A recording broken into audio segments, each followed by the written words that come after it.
Estamos aqui mais uma vez felizes.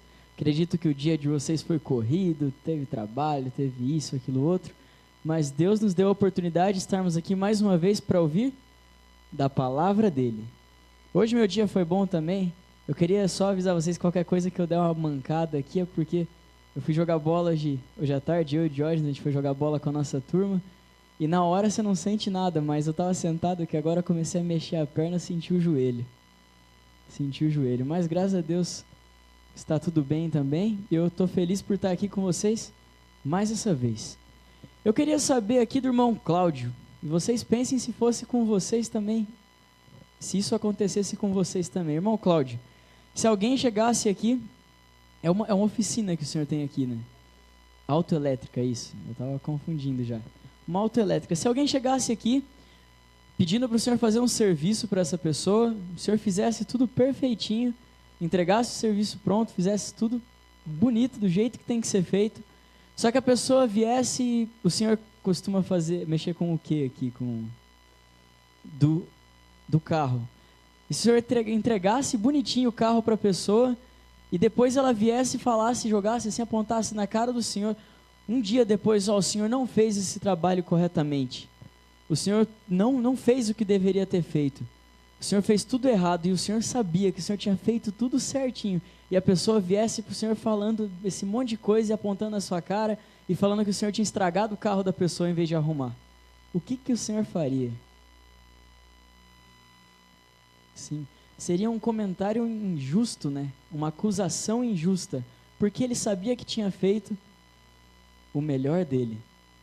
Imagine se isso acontecesse com cada um de vocês. É muito ruim pensar nisso, em ser acusado por algo que você não fez. E isso aconteceu com Jesus também. Eu queria que antes de abríssemos a Bíblia, vocês fechassem os olhos para que nós pudéssemos pedir para que Deus nos abençoe. Vamos orar então. Querido Deus, muito obrigado, ó Pai, mais uma vez por estarmos aqui na Tua casa, onde podemos ouvir um pouquinho da Tua voz, ouvir um pouquinho da Tua palavra, onde podemos também adorar o Teu nome e nos entregarmos de coração. Estamos aqui nessa semana em que estamos nos lembrando um pouco de como foram os Teus passos, os passos do Teu Filho amado aqui nessa terra. Nos agradecemos porque o Senhor amou tanto a cada um de nós que nos deu o Seu Filho amado. Nesse momento, ao abrirmos a Tua palavra, queremos pedir que o Teu Santo Espírito esteja conosco. Fale ao nosso coração, em nome de Jesus. Amém. Vamos abrir a Bíblia lá em Mateus. Hoje nós vamos ler o mesmo capítulo que a gente leu ontem e que a gente leu no domingo, no primeiro dia. Que capítulo que foi esse? 26. Isso, olha só, o pessoal aqui lembra bastante. Capítulo 26 do livro de Mateus. Esse é o capítulo que está sendo o nosso foco aqui hoje. Lembra ontem, quando nós falamos que Jesus, depois da ceia, ele foi para onde? Para o Getsemane, que quer dizer o quê? Quem que lembra? Prensa de azeitonas, isso, que quer dizer prensa de azeitonas. Nós sabemos no relato que nós lemos ontem que Jesus, ele seria o que por um dos 12? O que um dos 12 ia fazer com ele? Traí-lo, isso. Um dos 12 o iria trair. Nós sabemos que depois que eles estavam ali no Getsemane, Jesus ele foi traído e ele foi preso. Ele foi preso e foi levado. A gente até comentou aqui do episódio lá que Pedro arrancou a orelha do soldado, que se chamava Malco, isso. Depois disso ele foi levado perante o Sinédrio. E é isso que nós vamos ler hoje, essa parte da história de Jesus, que está no capítulo 26, do verso 57 em diante.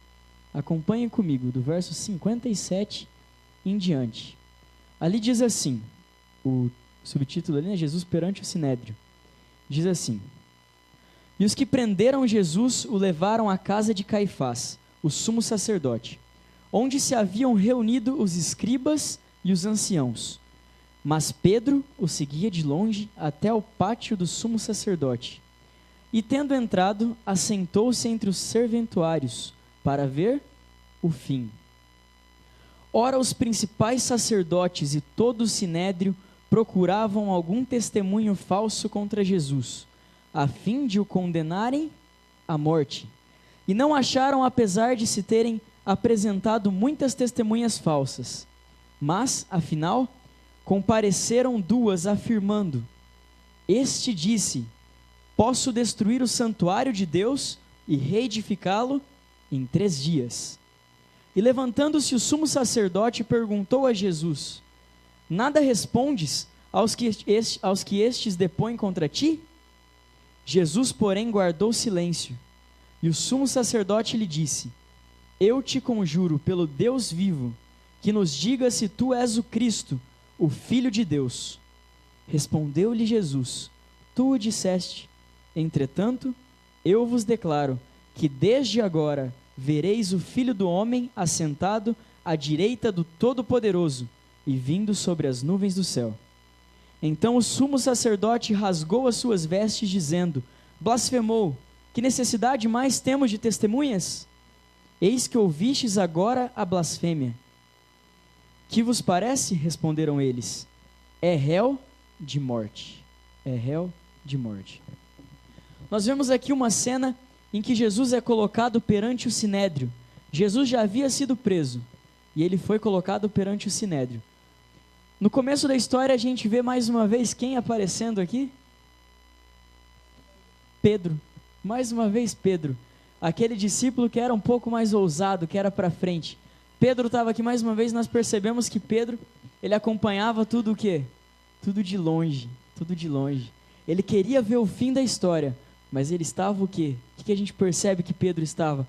Pedro estava com medo de ser preso também, porque ele era um dos seguidores de Jesus. Então ele acompanhava tudo de longe. Ele olhava para poder ver o quê? O fim. E aí que a gente fica sabendo depois que ele negou Jesus as 3 vezes e tem o decorrer da história também. Mas o nosso foco hoje é o quê? O sinédrio. O sinédrio. O sinédrio era o lugar ali onde as pessoas se reuniam, onde estavam ali os líderes religiosos daquela época. Nós vemos aqui que ali estavam os principais sacerdotes. Os principais sacerdotes. E eles buscavam o quê? Eles buscavam alguma acusação contra Jesus. Eles estavam ali atrás de alguém que testemunhasse falsamente contra Jesus. Eles estavam, podemos dizer assim, doidos, loucos, querendo prender aquele homem. Prender aquele homem. Por quê? Eles tinham medo. Eles tinham medo porque eles pensavam assim: esse Jesus aí, ele está atraindo muito a multidão. Esse Jesus aí, ele deve estar bolando alguma coisa por trás para poder tomar o nosso lugar aqui, tomar o nosso reino. Ele está fazendo alguma coisa ali. E esses homens, podemos dizer que eles odiavam a Jesus, eles queriam a morte de Jesus. Vocês lembram que nós falamos lá no, acho que foi no domingo, não, na segunda-feira, quando nós falamos ali da ceia, que nós falamos ali da mulher, eu estou confundindo as histórias, ó. Quando nós falamos ali que Jesus, ele estava ali para comemorar a Páscoa, em que o símbolo encontrou aquilo que era simbolizado, onde Jesus se encontrou ali com o Cordeiro. Hoje, mais uma vez, nós encontramos esse contraste, nós encontramos nessa história esse encontro onde o símbolo se encontra com aquilo que é simbolizado. Nós sabemos que Jesus, falando um pouco do sumo sacerdote ali, dos sacerdotes que estavam ali, nós sabemos que lá no passado foi Jesus quem estabeleceu todo esse sistema de santuário, de adoração ali, de apresentação, de sacrifício e tudo mais. E que o próprio sumo sacerdote simbolizava quem? Simbolizava quem? Jesus. Agora imaginem comigo, ali, o símbolo encontrando novamente aquilo que era simbolizado.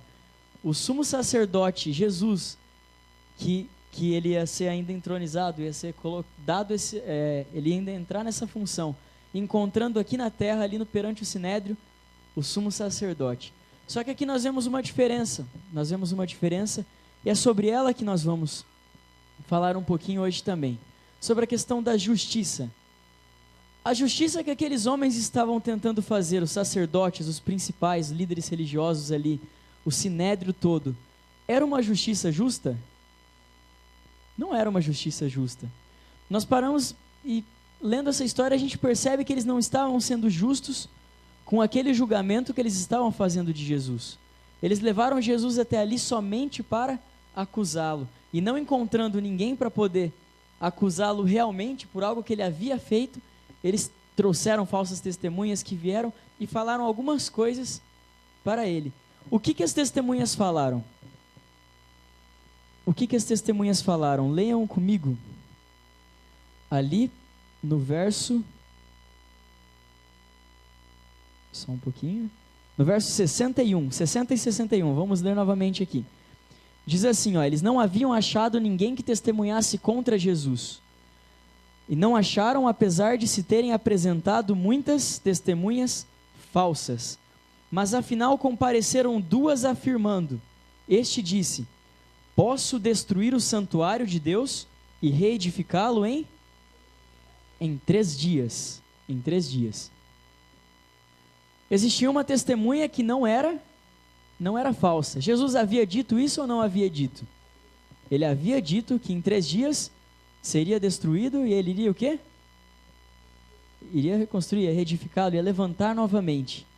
Então, claro que isso a gente não enxerga como uma acusação. Por quê? O que vocês entendem com esse 3 dias e depois vai reedificá-lo? O que vocês entendem com esse verso, com essa acusação que foi feita para Jesus ali, a Jesus?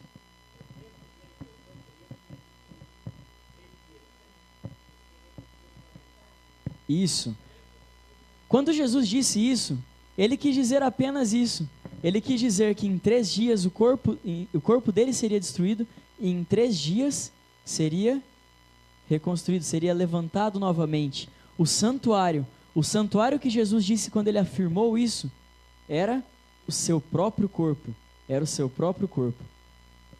Agora, imagina aqueles sacerdotes, além de acusarem a Jesus, além de tentarem levantar falsas testemunhas, além de praticarem aquela justiça injusta, se é que eu posso dizer assim da justiça, eles não conheciam o que o próprio Jesus falava, eles não conheciam a verdade. Aqueles homens que foram escolhidos para ser, os homens que iriam ensinar o povo, os homens que iam levar a mensagem do Salvador, levar a mensagem de salvação, não compreendiam nem isso.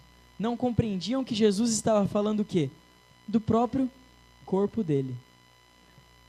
Há uma contradição, é muito estranho assim, você pensar que aqueles homens que eram para ser os líderes, os que iam encaminhar as pessoas, não conheciam nem mesmo do Salvador. Agora eu queria ir para outro ponto da história, a continuidade da história, na verdade, e fazer outra pergunta para vocês. A gente sabe que depois que essa acusação foi feita para Jesus, de que ele destruiria o santuário e depois se construiria, depois que foi feito, os sacerdotes pegaram e falaram o que para Jesus? O que eles falaram para Jesus? Rapazinho. Eles falaram para Jesus o seguinte, vamos ler ali o verso 62, quando o sumo sacerdote se levantou. O sumo sacerdote se levantou e perguntou o que é Jesus. Eles queriam achar algum modo de pegar Jesus. E um dos jeitos que eles iam conseguir fazer com que Jesus mostrasse que ele era culpado, era fazendo com que Jesus fizesse algumas afirmações de que ele era Deus, afirmações de que ele estava errado. Eles precisavam que Jesus fosse pego de algum jeito. Então eles perguntaram para Jesus, nada respondes ao que estes depõem contra ti? Nada respondes ao que estes depõem contra ti?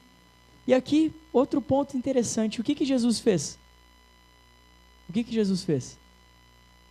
Ele ficou quieto, ele guardou silêncio, ele guardou o silêncio. Por que diante de tamanhas acusações, falsas acusações, Jesus guardou o silêncio? Vocês sabem? Por que Jesus guardou o silêncio?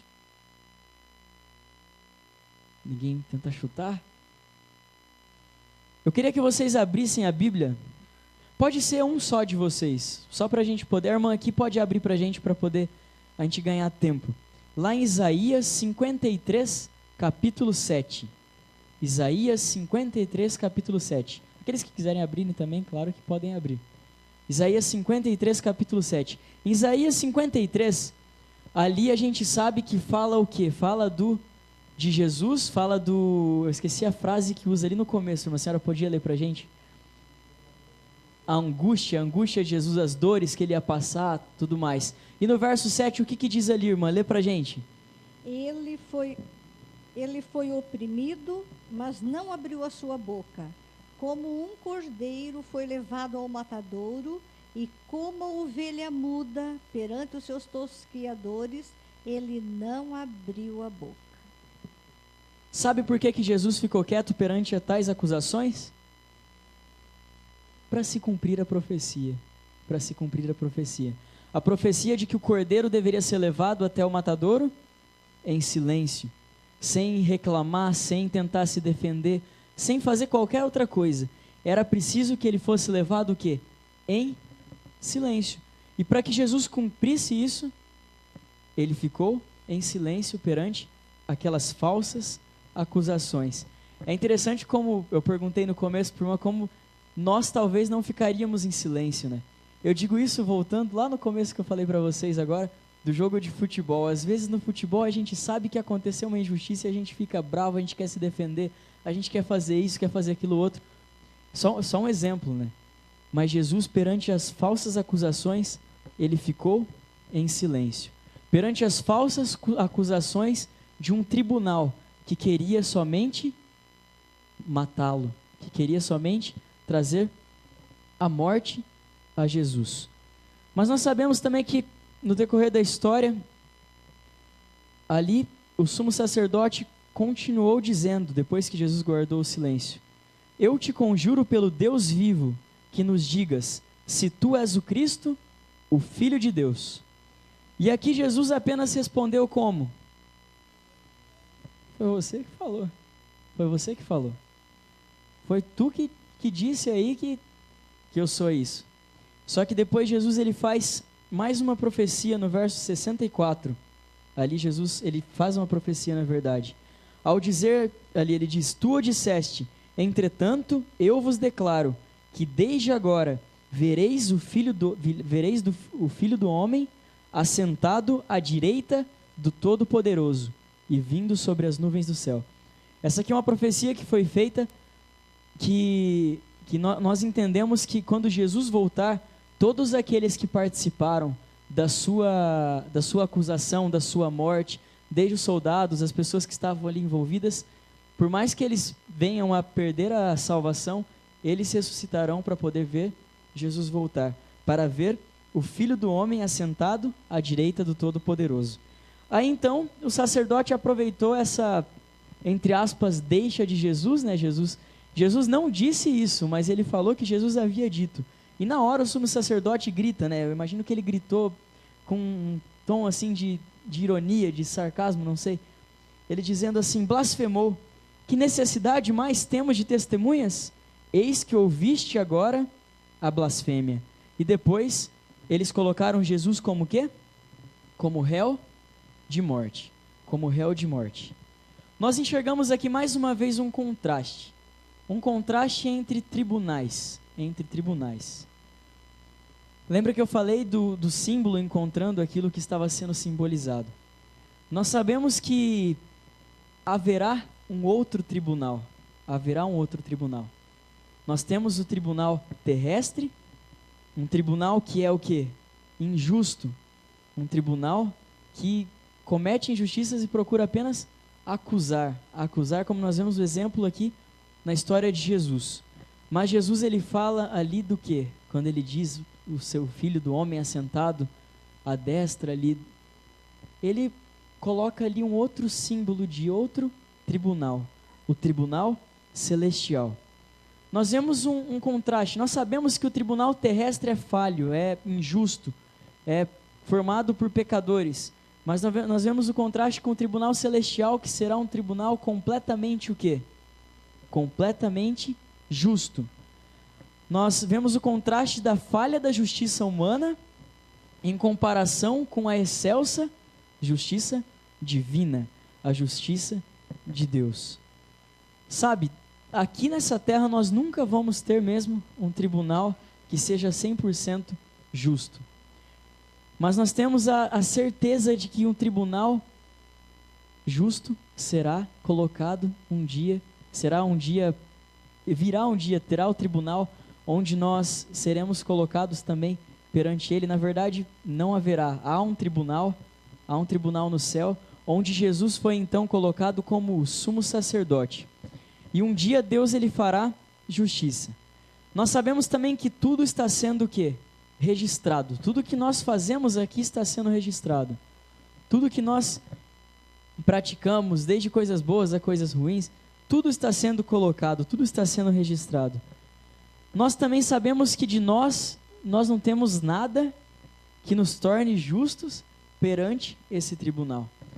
A mensagem de hoje é para nos trazer justamente essa imagem, a imagem de um tribunal que é injusto, o tribunal terrestre, o tribunal que nós conhecemos, o tribunal que foi ali usado para acusar Jesus, que foi feito ali para acusar Jesus, e nos traz também a imagem desse tribunal celestial. De um tribunal que, se nós fôssemos parar para pensar na nossa justiça, levando para a gente a nossa justiça, a justiça humana, sabendo que tudo está sendo registrado e que um dia Deus fará justiça, nós não teremos jeito, não teremos como nos tornarmos justos perante esse tribunal. Não há o que fazer, não há obra que fazer, não há o que nós possamos fazer, porque nós somos o quê? Nós somos pecadores, nós somos falhos, nós somos pobres, mortais, que merecem isso, inclusive, merecem a morte porque nós pecamos. Mas nós temos através de Jesus Cristo o quê? Nós temos a graça, nós temos o perdão, nós temos alguém que quer nos justificar e que quer nos salvar. Alguém que venceu a morte e ele ressuscitou. Jesus, ele ressuscitou para cumprir que papel? Depois que ele ressuscitou e cumpriu o papel como cordeiro que foi levado mudo, como ovelha muda ao matadouro ali. Jesus, ele subiu ao céu para cumprir que função? Como sumo sacerdote. Eu queria que vocês abrissem a Bíblia de vocês em João, 1 João, capítulo 2, verso 1. 1 João, capítulo 2, verso 1. Hoje nós vamos entender um pouquinho além do que foi a cruz. Nós vamos entender um papel importante que Jesus também está realizando. 1 João 2, verso 1. Porque nós sabemos que nós somos mortais e que se for depender disso não haverá saída, não haverá solução. Nós vamos morrer e pronto, morte eterna. Mas aqui aqui a Bíblia nos diz que Jesus ele tem uma função, que ele está fazendo algo para nós. Aqui diz assim: filhinhos meus, estas coisas vos escrevo, para que não pequeis. Se todavia alguém pecar, temos o quê junto ao Pai? Um advogado. E quem é esse advogado? Jesus Cristo, o quê? O justo. Jesus Cristo, o justo. Sabe, irmãos, nós temos uma segurança de que em Jesus nós temos também o nosso advogado. Jesus Cristo, o justo. Independente da justiça que nós recebemos aqui nessa terra, independente de como for aqui, independente se for algo bom, amém, glória a Deus, mas se for algo ruim, glória a Deus também. Nós precisamos ter a certeza de que independente da justiça que nós tivermos aqui nesse mundo, nós teremos uma justiça de alguém que é o quê? Justo. Foi em silêncio que Jesus foi e cumpriu tudo o que ele tinha que cumprir. O destino dele era esse, a missão dele era esse, de através do seu sangue nos oferecer a graça e o perdão. A graça e o perdão. Perdão. Como nós precisamos disso, né? Como nós precisamos de ter alguém junto do Pai realmente para interceder por cada um de nós. São tantas culpas, tantos pecados que nós temos, tantas coisas ruins que nós cometemos, que se não fosse a graça de Deus, se não fosse o perdão, nós já poderíamos declarar a nossa sentença final de que teríamos e seríamos mortos. Mas a Bíblia também nos diz, irmãos, que se nós não confessarmos esses nossos pecados, não confiarmos no advogado que nós temos junto do Pai, nós nunca vamos o quê? Nunca vamos, em Provérbios, se eu não me engano, diz que nós nunca vamos prosperar.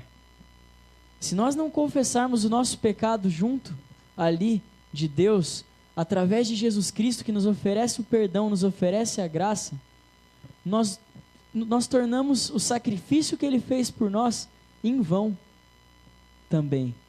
Porque foi para isso também que Ele se sacrificou e hoje está à destra do Pai para poder nos dar também o perdão, intercedendo por nós. Eles estão ali juntos, Deus o Pai, Deus o Filho, Deus o Espírito Santo, trabalhando para a nossa salvação. O Espírito Santo, ele nos incomoda, ele incomoda, é o papel dele, incomodar mesmo a gente. Quando eu falo incomodar, me permitam a expressão, mas é encher o saco mesmo, chegar assim, olha, pede perdão, você errou, olha, esse caminho aqui está errado, pede perdão. E eu digo encher o saco, não no sentido de que ele tem esse propósito, mas eu digo que, porque às vezes nós, com a nossa rebeldia, a rebeldia do nosso coração, nós acabamos fazendo com que isso se torne uma encheção de saco. Só que não é. Ele está ali preocupado, insistindo no nosso ouvido, alarga esse pecado, confessa que Jesus está ali para poder te perdoar, para poder interceder por ti. Você vai ter o perdão, mas para isso nós precisamos o quê? Confessar. Nós precisamos confessar os nossos pecados, para que nós tenhamos também um caminho de libertação, para que nós vivamos também libertos desse pecado. Precisamos confessar o nosso pecado para usufruirmos do que o sacrifício de Jesus veio também a nos oferecer. Felizes nós seremos se nós confessarmos os nossos pecados a Deus. O sermão de hoje é para isso. Se você colocar isso na sua cabeça hoje, se eu colocar isso na nossa cabeça, nossa mente, nosso coração, vai mudar a nossa vida e nós seremos felizes e nós poderemos ter a certeza da salvação. Nós precisamos confessar os nossos pecados a Deus. Precisamos confiar que o sangue, que a graça, que o perdão dele estão ali à nossa disposição. Eu queria que nesse momento, irmãos, eu gostei de ontem e hoje eu vou cantar mais uma música que fala sobre isso. Que fala sobre nós sermos felizes ao confessarmos o nosso pecado a Deus. Porque Ele nos oferece e nos dá o perdão e a partir daí nós somos livres. Eu vou cantar, eu vou pedir que vocês fiquem em silêncio porque a gente não vai ter o cabo, eu vou cantar só com o violão e com a voz mesmo, sem microfone e sem nada. Mas eu queria que nesse momento vocês orassem, fechem os olhos, orem a Deus, rasguem o coração realmente. Você sabe aonde você está errando, você sabe aonde o nó aperta. Eu sei também, todos nós sabemos o caminho que nós precisamos abandonar. Eu queria pedir que durante a música que nós orássemos, estivéssemos em oração, rasgando nosso coração a Deus e pedindo a Ele o perdão. O perdão está disponível a nós sempre. E nós precisamos nos confessar a Deus, somente a Deus, não é a homem nenhum. E acreditarmos e confiarmos que Ele nos perdoa para salvação. Orem a Deus nesse momento.